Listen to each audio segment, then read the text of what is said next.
Me to do this, I wanted to be able to make sure that everybody gets what they want out of this. I've redone this PowerPoint 2 or 3 times. I could have added about 6 hours worth of stuff. So I just sent Melissa even a more condensed version of than what I had. But I wanted to make sure that you get the information that you want from today. So always feel free to interrupt me with questions or put them in the chat box and we'll get them figured out, because today it's very brief. And so we're just going to go ahead and get started. Let's see. Okay.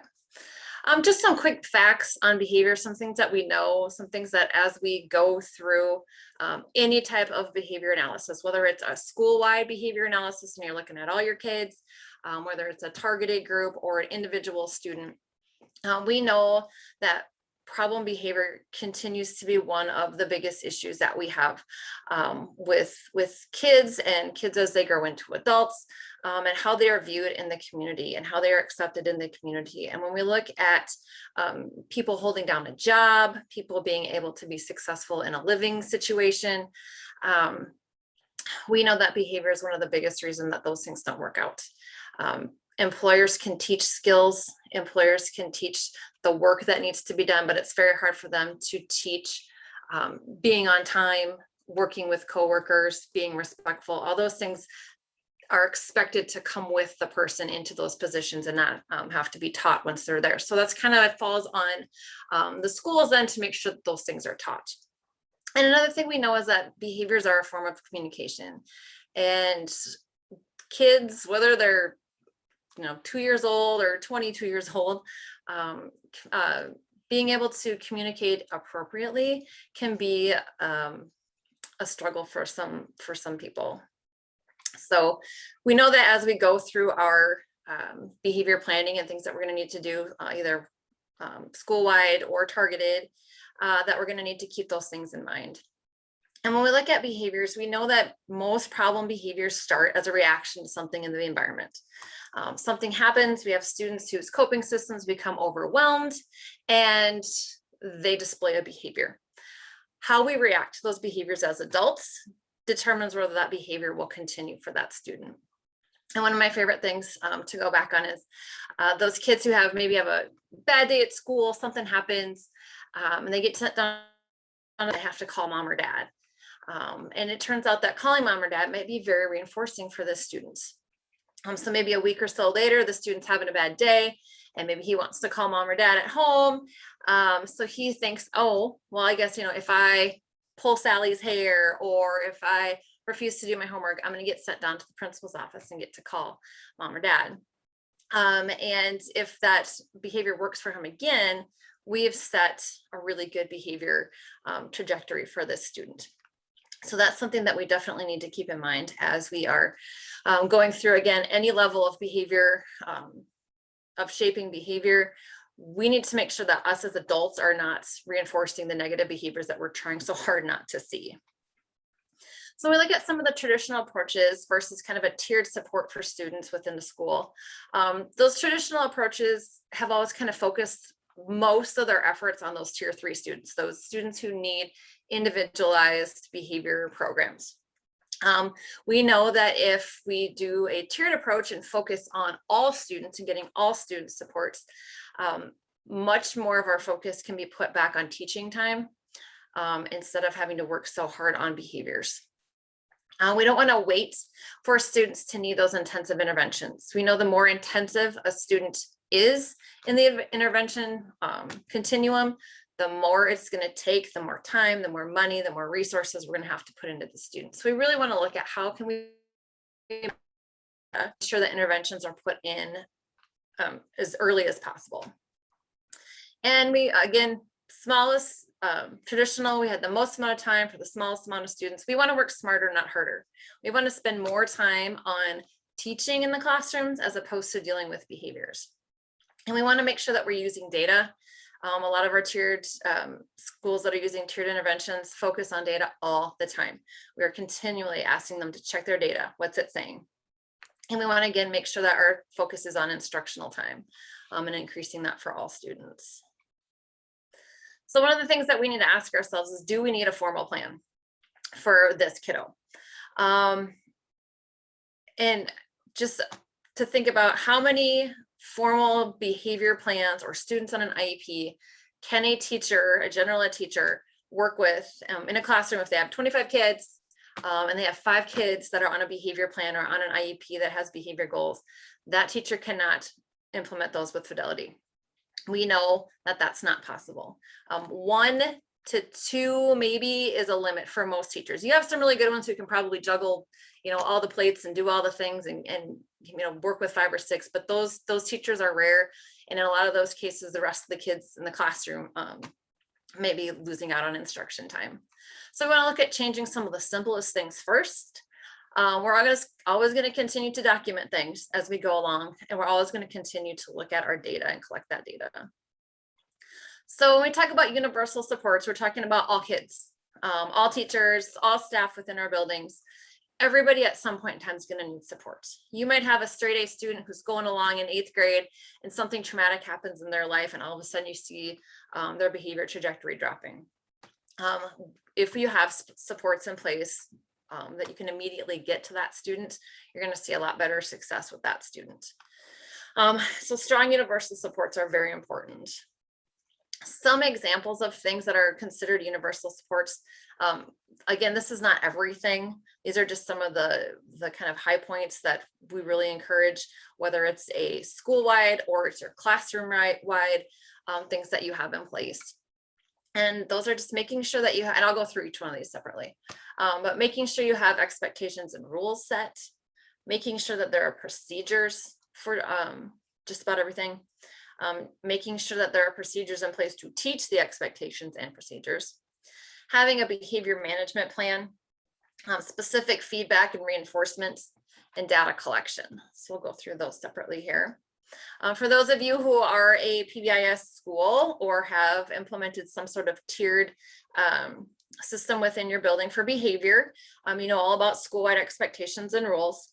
This poster here is from actually my kids' school. And those overarching expectations that they have, the be safe, be responsible, be respectful, that's for everybody, okay? And those are very broad, and those are not actual rules that kids have to follow. They don't have to follow the rule of being responsible. But what those do is give teachers a starting point when they have to go back and teach behaviors when they want to see the students exhibiting those behaviors instead of punishing. So when we look at the Whittier PBIS expectation matrix next to it, those are the actual rules.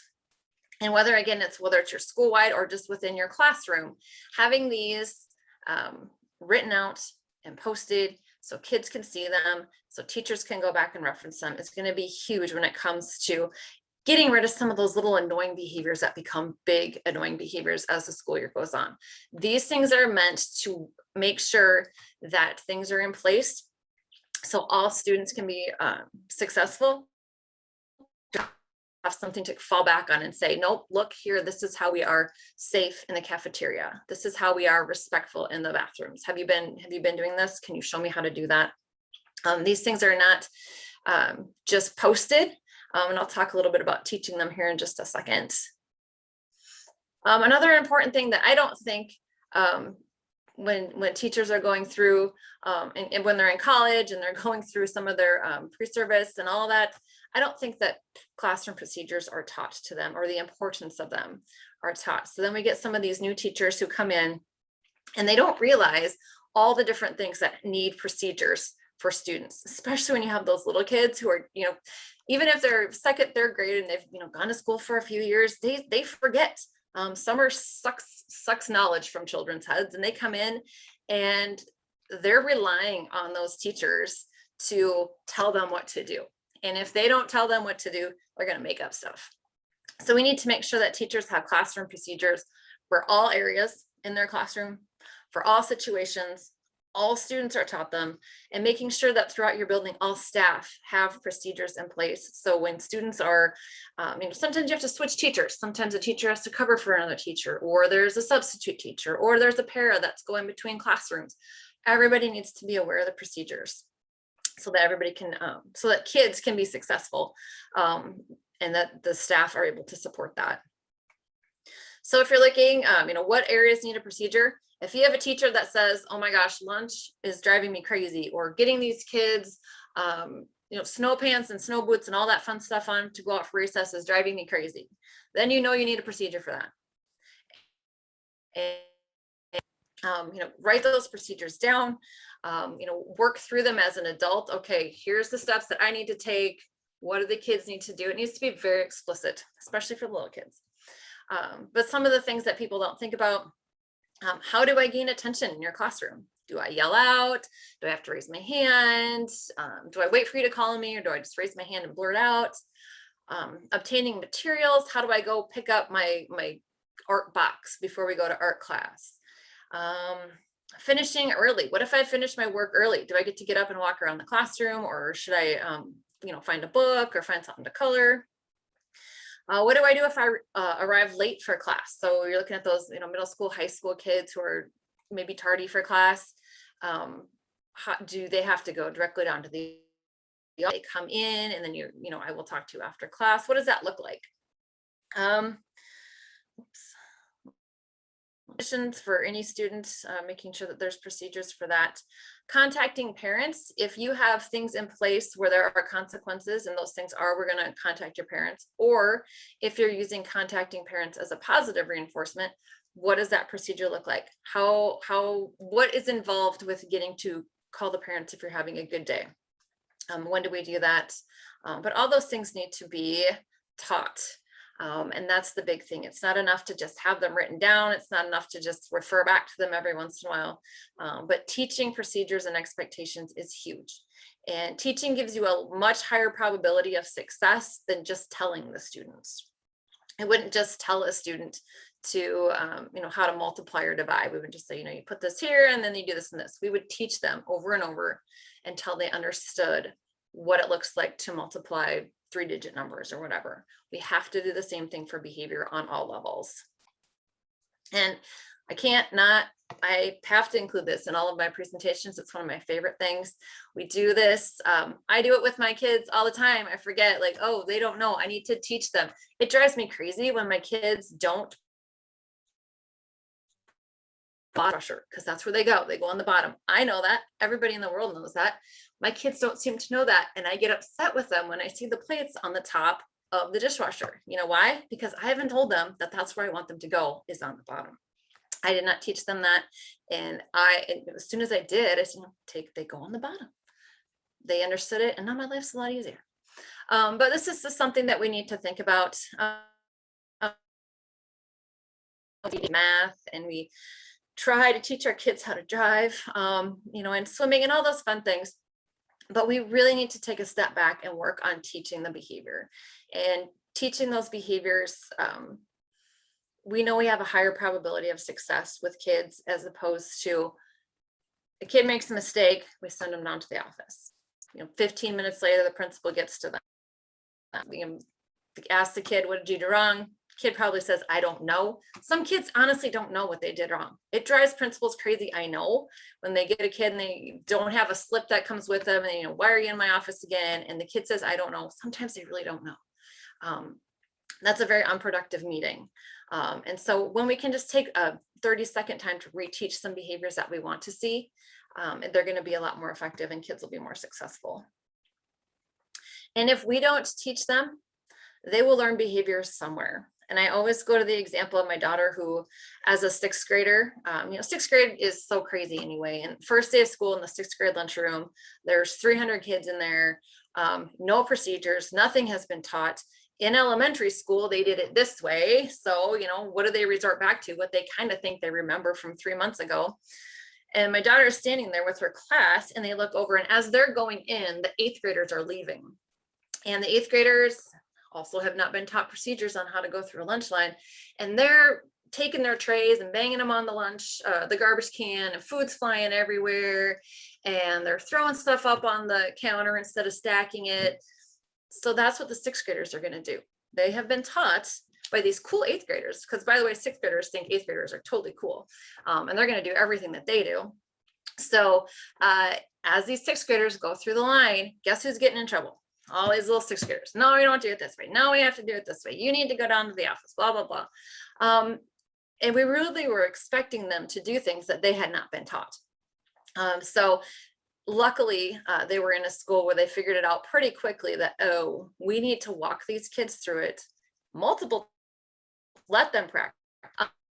Somebody model it. So the best thing that they could have done is take those 8th graders, teach the 8th graders, they would model it for those 6th graders, and they would pick up on it in no time. Sometimes I hear this from people, sometimes they can, sometimes they can't. We might have children who we are working really hard with, and if we were all together, I'd ask you, okay, so what's the difference between these 2 pictures up here? And then really smart people would say, well, one of them, this one with the kids in the blue, would say they're doing drills. They're just doing drills. They're kind of in their own little spaces. And this one, they're actually in a game, and they're in a game situation. Now we know that practicing and drills are very important in sports. It's also very important in behavior. I see a lot of school counselors who do a great job teaching some social skills within a classroom of maybe 2 or 3. And then they send those kids out into the classroom or onto the playground, and those social skills are gone from that child's head. The problem is, once you get into the game, there are many things in play, and some things change. And those kids who haven't always had those skills and always had that go-to of, oh, if I'm having a conflict, I know I should talk it out or go to a teacher. If that hasn't always been their first response, they're going to go to their first response in some of those game time situations. And that first response might be to hit the person who wouldn't let me play with them, or to push this little girl down in line because she cut. So we need to make sure that in those moments, we're taking the time to teach them and having them redo that, whatever they've done wrong in those moments if possible. So they're better able to be successful with that on their own. So it does become their go-to eventually, but it does take a long time for changing some behaviors, especially when you get into those middle school, high school, who've been doing it wrong for a long time.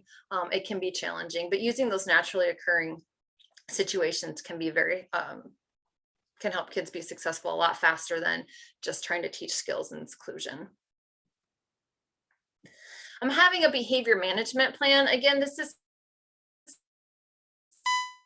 their own behavior management class or plan within their classroom. But it's really good for as a principal to kind of go and look at those plans, making sure those plans are positive, and that their plan isn't every time somebody is chewing gum or forgets a pencil, they get sent down to the office. We want to make sure that there's some positive reinforcement being done with students within the classroom, and making sure that they're very realistic plans. We don't want a kindergarten teacher thinking that those kiddos are going to walk in on day 1 and sit down and listen to every word that that teacher says, and making sure that if that's the case, how can we kind of motivate that teacher to maybe make those goals a little bit more realistic. Having those written down is important, and collecting data to see if it's working. And the one thing we know about behavior is that behavior will change and different things will come up. So being able to be very flexible with some of those plans, being rigid with behavior seldom works.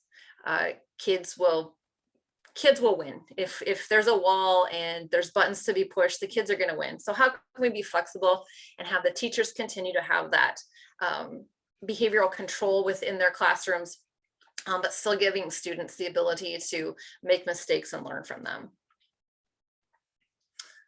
And the number one thing, I have to say this too, I always have to put this into my presentations, is to make sure that the number one thing that will make working with kids with challenging behavior a lot easier is relationships.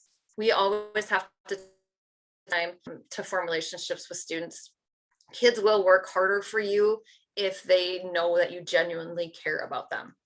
And some kids just don't ever have that relationship within a school. So you can have a student, maybe somebody just moved into your district, they're an 8th grader, they've gone to 6 different schools, they haven't had any connections, and now here they are in your classroom, and they come with a huge folder of behavior. So you've already got these expectations set up for them.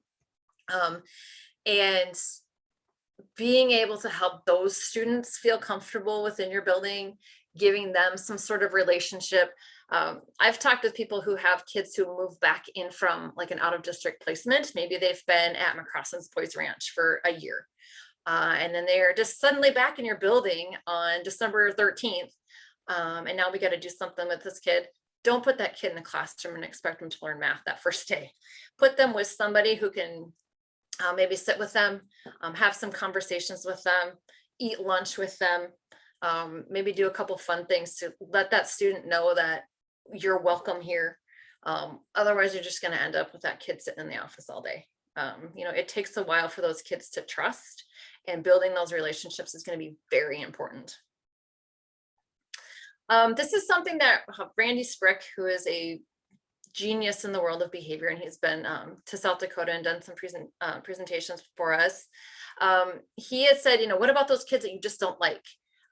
He had a teacher who was asking him this one time during one of his sessions, and he said, the only thing I could think to tell her is that you just can't dislike kids on company time.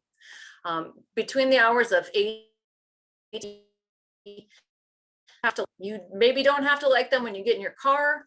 You can drive home and scream about this kid all day, but between the hours of 8 and 3:30, you are responsible for liking every child. And I love Calvin. I put Calvin on my stuff. I just think that he's probably, the biggest nightmare of a lot of teachers. We all know Calvin. I might have been a little Calvin-y when I was a kid, who knows? But I think that, that sentiment of we have to like all kids, it's something that we just need to say to our teachers. There might be a kid that drives you crazy. Get to know him better. Get to know her better. Spend some time. Figure out what's going on with that kid. I guarantee that if you spend a little quality time with that kid, you will be much more likely to not dislike them. Other things that you can do, systems. Again, this is we could talk about reinforcement systems, and I know they're controversial, and some people don't like reinforcement systems. Sometimes they get a bad rap because I think they get paired a lot with, oh, you have to, hand out tickets and candy, and you're, it doesn't need to be that. In the PBIS world, the reason that we go to things like reinforcement systems is just because it helps build relationships. And just kind of on a side note, when we talk about intrinsic and extrinsic motivators, some of the giving some pairing extrinsic motivators to try to help create intrinsic motivators really does work for kids. And also when we look at things like detention and suspension and kicking kids out of class, those are all external motivators as well. They're negative external motivators that we use a lot. We use them freely sometimes in schools. And it's the same thing. There's nothing intrinsic about not wanting to get detention. It's an outside force that helps change behavior. So we do extrinsic motivators, negative quite a lot. But we know research shows us that the positive extrinsic motivator pairing with some sort of positive reinforcement from a teacher works much better. Data collection, I don't think you can do anything in your part of school without having to collect all the data for it. If I'd known they wanted me to use all this information, I never would have asked for it. Yes, sometimes we ask for a lot with PBIS and with behavior plans and everything, but we do it because we know it's important. We can't make changes, or we can't know that we're making positive changes unless we have some numbers to back it up. Focus on the solution, not the problem. If we have the data, it's much easier to focus on the solution. We can sit around and talk about a problem for a very, very, very long time. But if we have that data right in front of us, that's telling us, how often this behavior is happening, what are the problem behaviors? Teachers who see one sort of behavior, maybe you're the lunchroom person that does lunchroom every day, and your biggest thing in the whole wide world is lunchroom behaviors. Like, that's where your heart is. You want to fix lunchroom behavior. But maybe your data is telling you that tardies are the big thing. So we're going to focus on tardies first, lunchroom behavior as well. But that behavior data is going to tell us where we need to focus our efforts most. Which students, which staff, patterns in behavior. We want to look for patterns so we can make sure that we're changing what we need to change. Here's some referrals. These are just ones that I pulled off that go along with our Swiss system. The important thing about them is that they fit your needs. There's a lot that kind of goes on here, but it's a lot of check boxes. The biggest checkbox that I don't like is the other checkbox. Write in what happened. You can't just check the box. You have to say what happened in those others, because there are some crazy behaviors that happen out there. And if everybody checks other and doesn't put what's in there, we might not catch a trend that's starting to happen. Again, I could talk about this for a long time, and I'm not going to get to, but major and minor tracking. Minor behaviors are usually ones that you can handle within your classroom. We don't want teachers sending kids down to the office for forgetting a pencil or chewing gum or all those kind of crazy things. So being able to kind of differentiate what goes to the office and what gets handled in the classroom can be important as well. Some data collection systems. We always recommend the Swiss School-wide information system. It's very comprehensive. I'll show you some of the charts that you can get from that here in just a second. The office discipline referral forms that I had up there can be found at this link right here. The Big Five generator is actually Maryland came up with it, and it's one that if you don't want to pay for Swiss, the Big Five generator is free. You plug in your information, it kind of gives you some graphs as well. I know Infinite Campus collects behavior data. I know it doesn't give you easy to read graphs. And so sometimes if you're using something like Swiss, there is dual data input, but the Swiss system's pretty easy to use. You can use the Google form. There's a lot of people who have some IT guys or IT ladies who do a great job with data collection forms. If you can make a Google form and get some great graphs, go for it. The big thing is it needs to be easy. And just kind of, again, a side note, having teachers do a self-assessment to see how much time they're spending on instruction and how much time they're spending on correcting behavior. You can even have somebody come in and observe each other and kind of see where everybody's at, just to make sure that kind of everybody's focusing on instruction and not spending so much time on correcting behaviors. A lot of times it takes a lot of front load to teach behaviors and teach the procedures, but as you go throughout the year, it's going to be a lot easier than having to continually correct behavior. So here's just some examples of what the Swiss can give you. This is going to tell you when the problem behavior is occurring. Here we can see probably around 2-ish. There seems to be some spikes in problem behavior. What's going on at that time? Maybe it's passing time. Maybe it's the last passing time of the day. And, that's when everybody's tired and cranky and they start to get in fights. So now you have a place to start. Okay, here's what's going on during this time. Also, where's the problem? Here's a situation where probably not a big surprise for a lot of people. Cafeteria, playground, probably some of the bigger places where we see problem behaviors. But here we have some data to back up and say, okay, yep, we really do need to get a handle on our cafeteria issues. Here's some just a couple places to go if you're looking for some school-wide universal types of information. PBIS.org is a good one. Safe and Civil Schools is awesome. They have some great materials. The Florida PBIS also has some great materials. There's a ton of stuff out there. I could have put 50 websites on here, but it's kind of overwhelming. These are just ones that I like the most. Okay, see, I feel like I'm talking forever. Melissa, how much time do I have? Does anybody have any questions?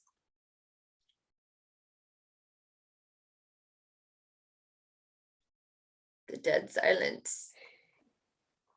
You're doing great, Becky. Okay. Well, just let me know if I need to stop. Okay. All right. I got 10 slides left. We'll be right. Okay. So why is the universal so important? Then again, it's going to give us our highest probability, most students with the least amount of time and effort. Okay. So that's why universal is so important. But we know that even with the best universal supports, we are still going to have some students who need more. It's just the function of our school. It's how we're set up. Kids come to us with big issues, and they're with us for 8 hours a day. And so some of those kids are going to continue to struggle. These kids will still need to receive those universal supports. Those are very important. Kids always should have access to those no matter what.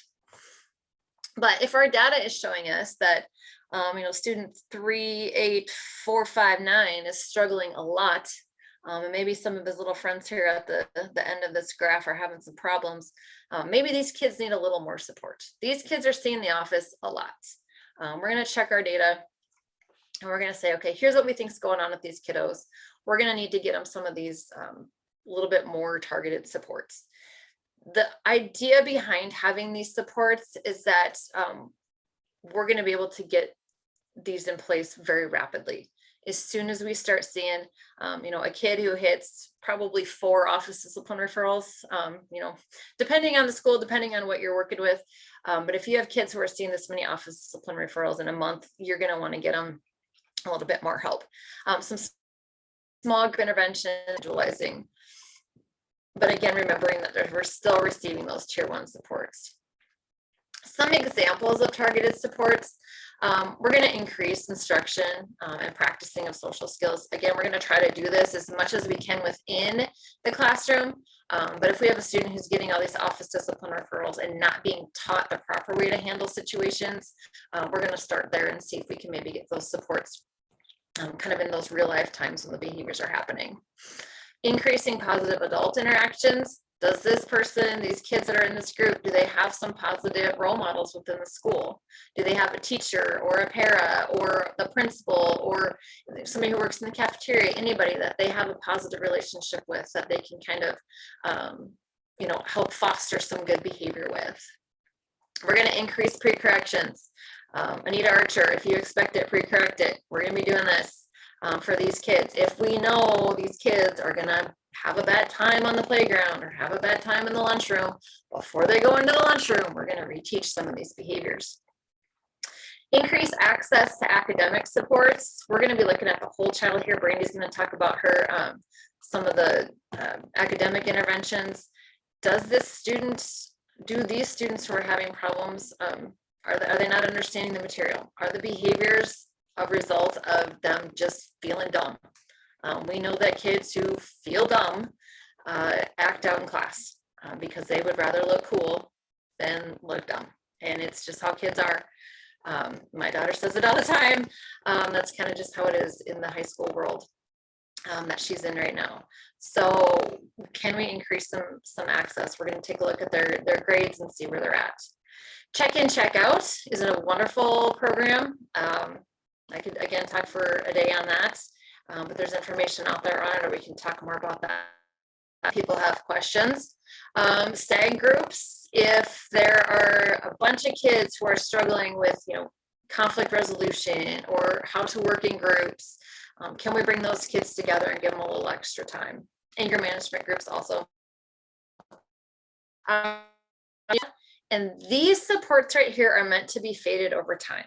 We have caught kids early enough in this stage that if we put some things in place, we're going to help them be successful. One of the biggest parts of check-in, check-out, again, is that they have a contact with a person every day to kind of form a relationship with. They're checking in with them, going throughout their day and checking out with the same person. We don't want those kids to have this formal program forever. But if we can put it in place for 6 weeks, this kid starts to feel a little bit better about his surroundings, or maybe that we've increased some of their academic supports and now they're starting to, feel like things are okay. The point behind most of this is that it will be faded. We don't want it to be a long-term solution, because then we find out that kids who maybe, here's some just resources on this. But those kids who are not being successful with some of those programs, 6 to 12 weeks, check in, check out, there's different phases. If we're still seeing them struggling, we might need to move them on and look at some more individualized supports. Again, we're taking data, and we're going to kind of start to see, okay, there's some patterns of behavior here that maybe say that we need to do an individualized behavior plan. But for sure, usually we want to continue those tier 2 supports as well. Sometimes you'll wrap those tier 2 supports into your tier 3 plan, but then they're still continued that way. And just because kids know what they're supposed to do doesn't mean they can do it. I always use the example of, getting healthy and losing weight and exercising, and we all know what we're supposed to do, but it doesn't mean we always can do it or want to do it. And so sometimes that's just how kids are with behavior. They know what they're supposed to do, you just don't want to. I want to eat a cookie every night after supper, and so I do. And that doesn't mean that I don't know that I shouldn't.